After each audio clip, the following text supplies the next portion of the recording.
السلام علیکم ناظرین، الحمدللہ رب العالمین والصلاة والسلام علی سید الانبیاء المرسلین وعلی آلہ واصحابہ اجمعین، اما بعد فاعوذ باللہ من الشیطان الرجیم، بسم اللہ الرحمن الرحیم۔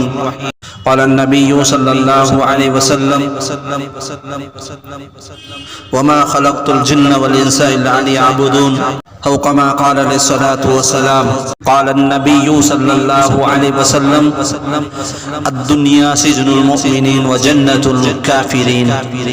تقدیر کا لکھا مٹ نہیں سکتا آنسو کے بہانے سے، تقدیر کا لکھا مٹ نہیں سکتا آنسو کے بہانے سے، جو ہونا تھا وہ کر رہے گا کسی بہانے سے۔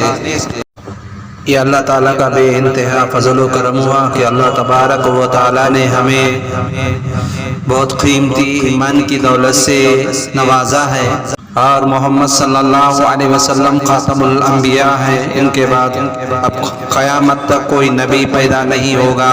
توحید ہے، توحید و رسالت ہے، آخرت، ان چیزوں کو ہم قرآن پاک میں زیادہ سے زیادہ نظر آتا ہے، تذکرہ نظر آتا ہے، اسی لیے کہ اللہ رب العزت نے انسانوں کو سیدھا راستے پہ چلانے کے لیے ان چیزوں کا، توحید، رسالت، آخرت، ان چیزوں کو سامنے رکھتے ہوئے انسانوں کو سیدھے راستے پہ چلانے کے لیے اللہ تعالیٰ نے قرآن مجید کو اتارا، اور وہ قرآن مجید میں جو کچھ ہے ہمارے آقا حضرت محمد صلی اللہ علیہ وسلم اس پر چل کر دکھائے، اس پر عمل کر کے دکھائے۔ دوستو، ہم بھی کوشش کریں کہ حضور صلی اللہ علیہ وسلم کے بتائے ہوئے راستے پہ چلے۔ اللہ رب العزت نے ہمیں کہنے سننے سے زیادہ عمل کی توفیق عطا فرما دے، آمین۔ ناظرین، اللہ رب العزت نے سب سے پہلے حضرت آدم علیہ السلام کو پیدا کیا ہے، اور ان کی پیدائش کس طرح ہے، اور آپ نے جنت سے دنیا میں کیوں آئے ہیں۔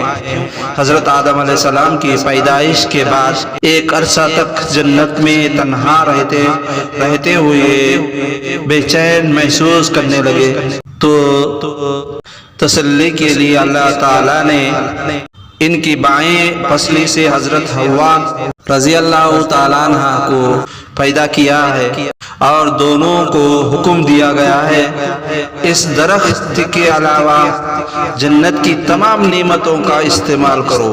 شیطان نے وسوسہ ڈال کر بہکایا کہ اس درخت کی خصوصیت یہ ہے کہ اس کا پھل کھانے کے بعد تم ہمیشہ جنت میں رہو گے۔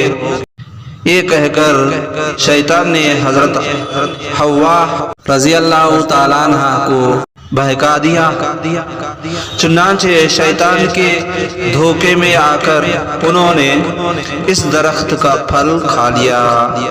شیطان کس انداز سے اللہ تعالیٰ سے وعدہ کر کے دنیا میں آیا، اے اللہ، انسان کے سامنے مجھے ذلیل کر دیا، میں صرف انسان کے سامنے سجدہ نہیں کرنے کی وجہ سے مجھے ذلیل کر دیے ہیں آپ، میں اسی انسان کو کس طرح بہکاؤں گا، آپ کا نافرمان بناؤں گا، اور آپ کے راستے سے میں اس کو بھٹکاؤں گا، آگے سے، پیچھے سے، نیچے سے، ہر طرف سے اسے میں نے بھٹکاؤں گا۔ اللہ مجھے قیامت تک موقع دے دیجئے۔ اللہ تبارک و تعالیٰ فرمائے، ٹھیک ہے، جو میرے راستے پہ آتا ہے اس کو میں نے جنت میں ڈالوں گا۔ اگر ایک بار بھی اس نے توبہ کر لیا، اگر وہ زمین آسمان سے گناہوں سے بھر دیا، پھر میرے دربار میں آ کے ایک بار توبہ کر لیا تو میں معاف کروں گا، اگر نہیں کیا تو میں نے اس کے ساتھ تجھے بھی ڈال کر جلا دوں گا اور ایندھن بناؤں گا اسے۔ اور بھڑکاؤں گا، تجھے زیادہ سے زیادہ عذاب ہوگا، پھر ایک بار اگر توبہ کر لیا تو میں نے اس کو جنت میں ڈال دوں گا۔ ٹھیک ہے، شیطان نے کہا ٹھیک ہے، قبول و منظور ہے مجھے۔ تب شیطان نے حضرت حوا رضی اللہ تعالیٰ عنہ کو سب سے پہلے بہکا کر پھسلا کر آپ نے اس جنت کے اس پھل کو کھلا دیا۔ اللہ تعالیٰ نے اس غلطی کی وجہ سے جنت کا لباس دونوں کو بھی اتار کر دنیا میں بھیج دیا۔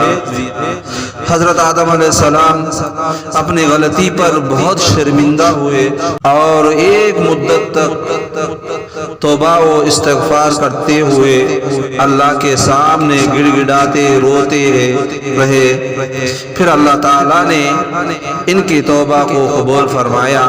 جتنا حضرت آدم علیہ السلام روئے، سارے دنیا کے لوگوں کو آج تک رونے کے برابر نہیں ہو سکتا۔ حضرت آدم علیہ السلام اتنا روئے کہ آج تک جتنے بھی لوگ دنیا میں پیدا ہوئے وہ روتے رہے، پھر بھی آدم علیہ السلام کے رونے کے برابر نہیں ہو سکتا۔ بھائیوں میرے دوستو ناظرین، اور بہت اللہ کی نعمتوں کی سعادت ان کے حصے میں آئی۔ اسی طرح حضرت آدم علیہ السلام حوا سے نسل انسان کا سلسلہ شروع ہوا۔ جتنے بھی لوگ دنیا میں پیدا ہوئے یہ سارے انسان حضرت آدم علیہ السلام حوا رضی اللہ تعالیٰ عنہ کے نسل سے ہم سب پیدا ہوئے ہیں۔ کل قیامت کے دن ہمارے سب کے اعمال نامہ دیکھا جائے گا، پوچھا جائے گا ان نعمتوں کے بارے میں، ہم کیا سوال کا جواب دیں گے؟ دیکھو بھائی، قرآن میں اللہ رب العزت نے فرماتے ہیں، اس کا مفہوم ہے کیا تم لوگ آخرت کی زندگی کے مقابلے میں دنیا کی زندگی پر راضی ہو گئے؟ دنیا کا مال و متاع تو آخرت کے مقابلے میں کچھ بھی نہیں، اس لیے کہ کسی انسان کے لیے مناسب نہیں ہے کہ وہ آخرت کو بھول کر زندگی گزارے یا دنیا کے تھوڑے سے سامان اور ساز و سامان کی خاطر اپنے آخرت کو برباد کر دے۔ یہ بالکل نہیں ہو سکتا۔ آخرت ہمیشہ رہنے والا ہے، دنیا کچھ دنوں کا مقدر ہے، لہٰذا ہم آخرت کے واسطے کام کرے، آخرت کے لیے اللہ کو راضی کرے۔ قبر میں 3 سوال ہوں گے۔ ایک مرتبہ حضور صلی اللہ علیہ وسلم نے فرمایا، مومن بندہ جب خبر میں پہنچتا ہے تو اس کے پاس 2 فرشتے آتے ہیں اور اس کو بٹھاتے ہیں، پھر اس سے پوچھا جاتے ہیں کہ تیرا رب کون ہے؟